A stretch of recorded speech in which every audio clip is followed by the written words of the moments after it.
जय श्री हरि दोस्तों, स्वागत है आपका माँ ब्रह्मांडी कृपा @अनीता धार्मिक ज्ञान पर। आज हम आपसे बात करेंगे निर्जला एकादशी की, जो कि 24 एकादशियों में उत्तम है। इसका व्रत हमें कब करना चाहिए, इस व्रत के क्या नियम है, इसका पारण विधि कौन सी है और इसके पीछे की कहानी, इन सब की जानकारी दूंगी। आप ध्यानपूर्वक सुनिएगा।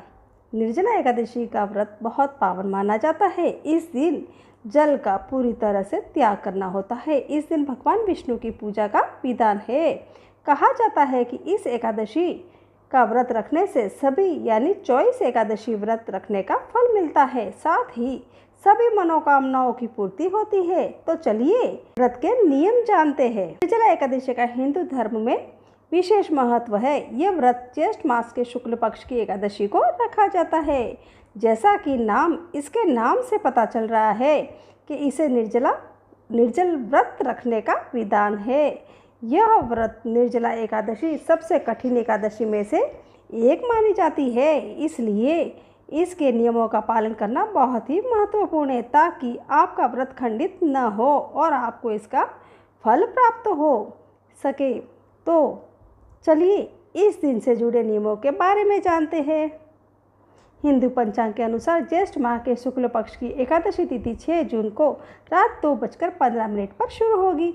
वहीं इस तिथि का समापन अगले दिन यानी 7 जून को सुबह 4:47 पर होगा। पंचांग गणना के आधार पर 6 जून को निर्जला एकादशी का व्रत रखा जाएगा। अन्न का त्याग, इस दिन किसी भी प्रकार का अनाज पूरी तरह से वर्जित है। कहते हैं कि इसमें फलाहार भी मान्य नहीं है। व्रत के दौरान मन को शांत और शुद्ध रखना चाहिए, किसी के प्रति बुरे विचार नहीं लाने चाहिए और तीखा बोलने से बचना चाहिए। इस व्रत में ब्रह्मचर्य का पालन करना जरूरी होता है और हर शारीरिक इच्छाओं को नियंत्रण रखना चाहिए।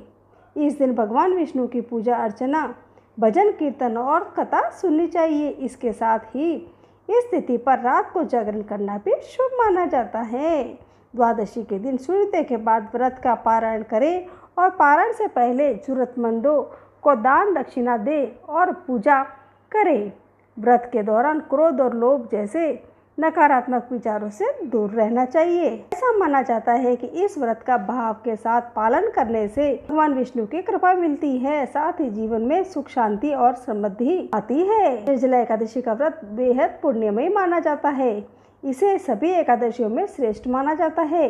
इसे भीमसेनी एकादशी भी कहते हैं, क्योंकि मान्यता है कि भीम ने इस व्रत का पालन करके सभी एकादशियों के पुण्य फल प्राप्त किया था। निर्जला एकादशी का व्रत इस साल 6 जून शुक्रवार को रखा जाएगा। हिंदू पंचांग के अनुसार एकादशी तिथि की शुरुआत 6 जून को अर्धरात्रि में 2:15 पर होगी और तिथि का समापन 7 जून को सुबह 4:47 पर होगा। उदय तिथि के अनुसार 6 जून को ही निर्जला एकादशी का व्रत मनाया जाएगा। एकादशी व्रत 3 दिनों तक चलता है। भक्तगण एकादशी के दिन दशमी को एक दिन पहले दोपहर में एक बार भोजन करते हैं, ताकि यह सुनिश्चित हो सके कि अगले दिन पेट में कोई बचा हुआ भोजन न हो।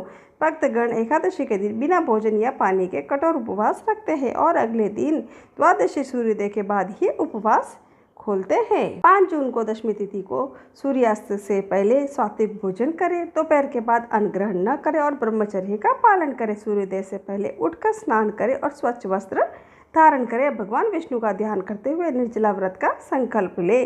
संभव हो तो रात्रि में जागरण करें और भगवान विष्णु के भजन कीर्तन करें। और निर्जला एकादशी का पारण का समय 7 जून को किया जाएगा। व्रत का पारण करने का शुभ मुहूर्त दोपहर 1:44 से लेकर शाम 4:31 तक होगा।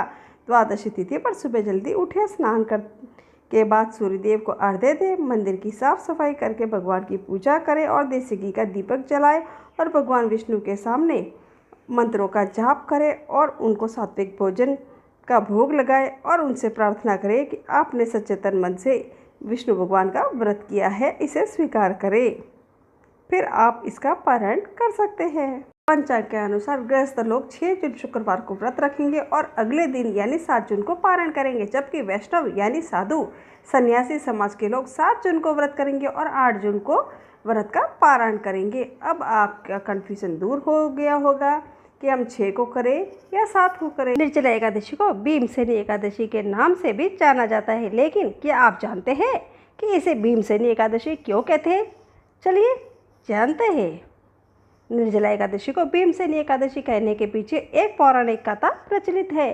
दरअसल एक बार महर्षि व्यास जी ने भीम से पूछा कि युधिष्ठिर, अर्जुन, नकुल, सहदेव, माता कुंती और द्रौपदी सहित सभी एकादशी व्रत का पालन करते हैं, लेकिन वह अपने उदर अग्नि के चलते यह व्रत नहीं कर पाते, तो वो ऐसा क्या करे जिससे उन्हें 24 एकादशी का फल मिल जाए। तब महर्षि व्यास ने भीमसेन को ज्येष्ठ मास के शुक्ल पक्ष की एकादशी का निर्जल व्रत रखने की सलाह दी। उन्होंने बताया कि इस एकादशी का व्रत रखने से साल की सभी एकादशियों के व्रत का फल मिलता है। हालांकि इस व्रत में जल भी ग्रहण नहीं किया जाता, इसलिए यह कठिन तपस्या के समान है। भीम ने महर्षि व्यास के कहे अनुसार निर्जला एकादशी का कठोर व्रत रखा। इस व्रत के प्रभाव से उन्हें सभी एकादशियों का पुण्य फल प्राप्त हुआ। तभी से यह एकादशी को भीमसेनी एकादशी के नाम से जाना जाने लगा। यह व्रत उन लोगों के लिए विशेष महत्व रखता है जो अन्य एकादशी का व्रत रखने में असमर्थ होते हैं। निर्जला एकादशी का व्रत बहुत शुभ माना जाता है। इस व्रत को रखने से शारीरिक और मानसिक शुद्धि होती है। धार्मिक मान्यताओं के अनुसार यह व्रत के प्रभाव से दीर्घायु और मोक्ष की प्राप्ति होती है। यह भी माना जाता है कि एकादशी का व्रत रखने से सभी प्रकार के पापों का नाश होता है और भगवान विष्णु की विशेष कृपा प्राप्त होती है। निर्जला एकादशी व्रत का नियम इस प्रकार लेना चाहिए। सूर्योदय से शुरू होता है और अगले दिन द्वादशी के सूर्योदय तक चलता है। इसमें निर्जल व्रत रखा जाता है। इस दिन भगवान विष्णु की विशेष पूजा अर्चना की जाती है, उनके मंत्रों का जाप किया जाता है। वही अगले दिन स्नान के बाद जरूरतमंदों को दान दिया जाता है, फिर वह व्रत का पारण किया जाता है। निर्जला एकादशी का व्रत बहुत ही कठिन है, लेकिन इसका फल अपार है। अब आपको पता चल गया होगा कि एकादशी क्यों जरूरी है। एकादशी का व्रत करें और भगवान विष्णु की कृपा प्राप्त करें। इस प्रकार मैंने आपको विष्णु भगवान के इस निर्जला एकादशी के व्रत के बारे में सारी जानकारी दी है, उनकी कथा भी सुना दी है।